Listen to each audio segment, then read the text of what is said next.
Hello, everyone. Welcome back to Weather on the Go, all your weather coverage. It's been a little while since I've done a video, so thank you all for being here. And if you are new to the channel and consider hitting the subscribe and like button, I definitely would appreciate it.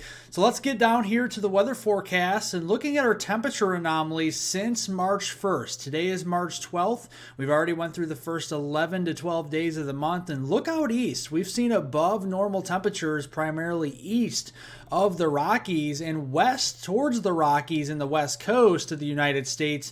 We have seen primarily below normal temperatures up to this point here in March.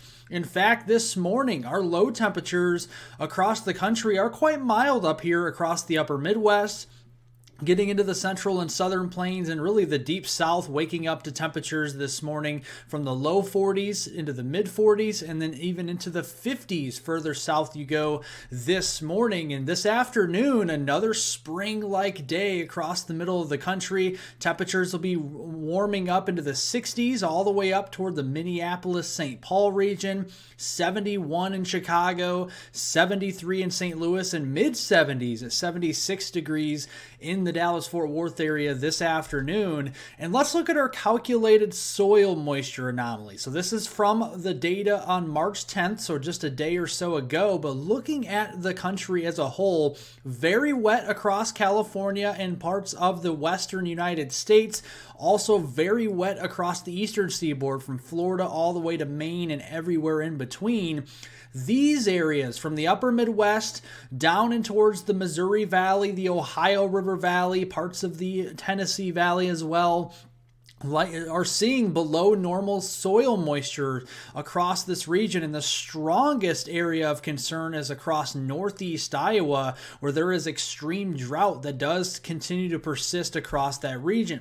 But good news is that we do have a storm system that will traverse the country through the rest of this week. It's out west today. You can see bringing some heavier snows to the Pacific Northwest here, the Cascades down into Washington State, Oregon, the Sierras down in California, Idaho, getting into Nevada, getting into portions of Utah there, western Wyoming, western Montana, a lot of those areas seeing some decent snows today. Then that system will move off to the east, out into the Front Range and eventually the Great Plains with that central low pressure dropping to a 997 near the northeast Texas panhandle on Wednesday. The warm sector will be watching for showers and storms.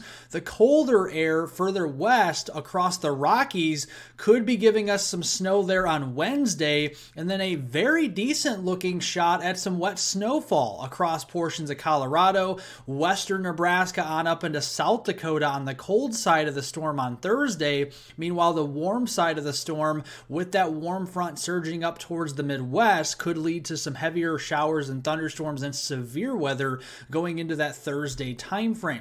First, let's look at the cold side of the storm here. Now through Friday on the 15th, you can see a narrow swath of some wet snowfall here from the upper Midwest back through the northern high plains and especially into the Rockies. The Colorado Rockies outside the Denver region could be seeing over a foot of snow going through the end of the week here, and that's the main concern. If you're traveling across the Colorado Rockies, we could be seeing more of those major travel concerns just outside of the Denver metropolitan area through the end of this week. But the warm sector of the storm is where we're also concerned as well. This is your surface base cape on Wednesday. This is tomorrow, and you can see this is for a convective available potential energy. The brighter the color, the more energy there is, and you can see some greens and yellows on here. That is 1,000 to 2,000 joules per kilogram of energy on Wednesday, and that is why the Storm Prediction Center's Day 2 outlook has highlighted parts of northeastern Kansas, southeastern portions of Nebraska, into western portions of Missouri with a level 2 out of 5, a slight risk of severe weather. The biggest concern out of this, you can see those hatch marks in and around the Kansas City region. We could be seeing those 2-inch or larger type of hailstones and a 5% chance within a 25-mile radius around the Kansas City area of an isolated tornado here, and that could extend down with that 2% chance of tornadoes into southeastern Kansas, eastern Oklahoma, and far northeast Texas on Wednesday. So looking at Wednesday morning, Not really seeing any convection, any thunderstorm activity out there. We're already starting to warm up at this point. As we go into the afternoon, a more volatile situation. We have the cold front and dry line pushing across portions of the Great Plains, and this could fire up some isolated to widely scattered supercells in all modes of severe weather. Damaging winds, large hail, and a few tornadoes will be on the table here. And then it's really Wednesday evening as the peak of this event here for Wednesday gets underway up toward the Kansas City area. That's where the most spin, the most lift will be associated with our strong low pressure system and warm sector. That's where we could be seeing those supercells producing all modes of severe weather even after dark into the evening hours on Wednesday. It looks like Thursday's more of the significant day here. Here's your Cape values. The warm front surging up into southeastern and southern Iowa, into northern Illinois, and south of that warm front, we're going to have plenty of lift, plenty of warm, moist, and unstable air here. A lot of these areas from Illinois back through southern Iowa and Missouri, Arkansas, all the way back into Oklahoma, Texas, and Louisiana will have 2,000 plus joules per kilogram of energy, so more than enough fuel for strong to severe storms.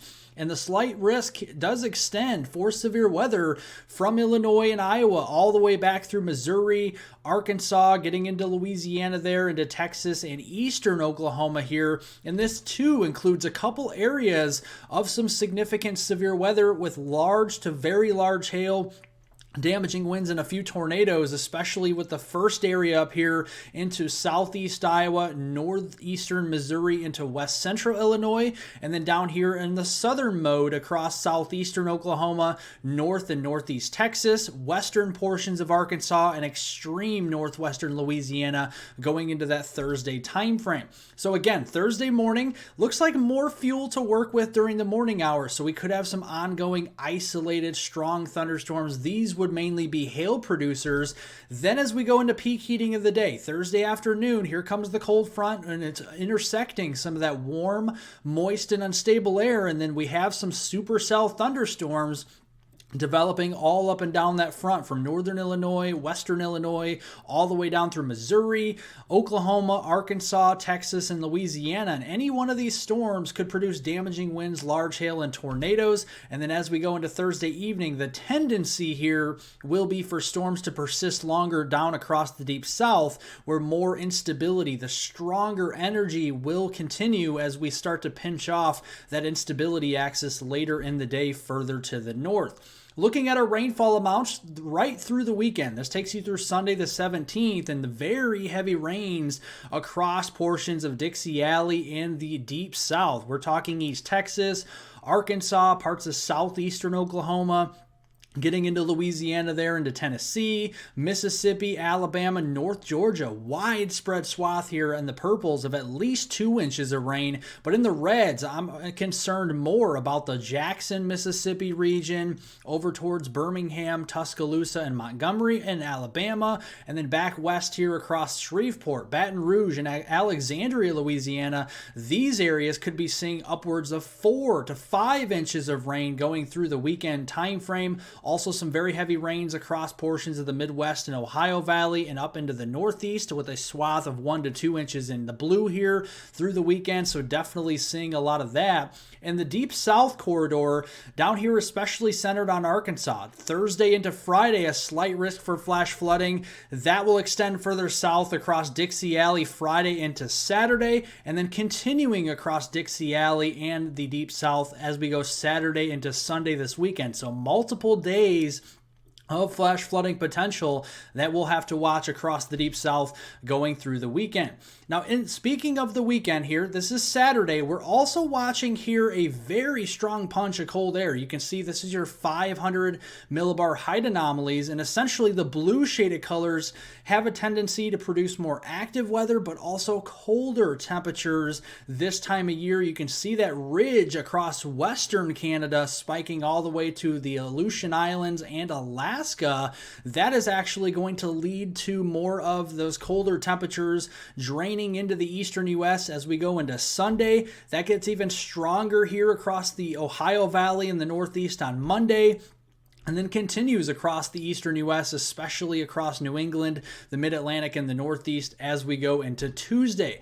Looking at this weekend, so you can see the colder air up here into southern and central Canada waiting to move further south, but as we go Saturday into Sunday, the 16th, 17th of March here, the eastern U.S. is slightly above normal to near normal with our temperatures. It's as we go into early next week, Monday the 18th of March into Tuesday the 19th of March, where we see that very strong push of cold air from southern Canada draining down into the eastern U.S. And this could be a significant punch of some colder air here. Looking at our high temperatures on Saturday, we're starting to see mild temperatures still to start the weekend into the 50s across the middle of the country. Colder air locked up into southern Canada. Going into Sunday, you can see here comes the colder air, sub-freezing temperatures. We're down into the 20s here for highs across the Dakotas, especially there into North Dakota, Minnesota, and northern Wisconsin, over here even into the UP of Michigan on Sunday. Then Monday, a very cold day in quite some time across the upper Midwest, the Great Lakes, and the Ohio Valley. Temperatures here will be into the 20s and 30s, and then extending that into Tuesday, return flow back across the Great Plains will get us back to spring-like temperatures into the 60s and 70s from Nebraska down through Kansas, Oklahoma, and Texas. But look at the cold air lingering across the Great Lakes, the Ohio Valley, and especially interior New England there. We're going to be seeing temperatures sub-freezing into the 20s and low 30s going into that Tuesday time frame. Now let's look here at the current state of affairs with our El Nino conditions here. This is your sea surface temperature anomalies, and you can see right in the middle of that zone, we're starting to see some of those subsurface waters mixing toward the top of the ocean, and that is starting to cool the surface waters across the El Nino region here. And you can see with our Nino index, the El Nino is hanging on by a thread right now. This is at plus 1.004, and technically ENSO neutral conditions are between plus 0.5 and minus 0.5. So we are really not that far away from officially getting into ENSO neutral conditions here. And looking at our weeks 3 and 4 temperature outlook provided by the Climate Prediction Center from March 23rd through the first 5 days of April, this continues to show more of an El Nino pattern where we have the Pacific Northwest and the northern tier of the U.S. above normal, the lower areas here with below normal temperatures across the Gulf Coast into the southeast will persist. And we'll also see more of that precipitation anomaly showing for an El Nino pattern as well. Drier across the west and especially into the Pacific Northwest and the northern tier up there into the Midwest there in the Great Lakes. And then more active underneath with that active subtropical jet across the Four Corners region, getting into West Texas here, and then across the southeast and down toward Florida, the Carolinas, and Georgia. And then up into the northeast as well, including the I-95 corridor during that March 23rd through the April 5th timeframe. So definitely looking in the long range, El Nino will still persist during that period. Well, thank you guys so much for watching. I do appreciate it. If you do like these detailed weather breakdowns across North America, consider hitting the subscribe button and the like button down below. It helps out more than you know, and I hope everyone has a wonderful rest of their Tuesday out there.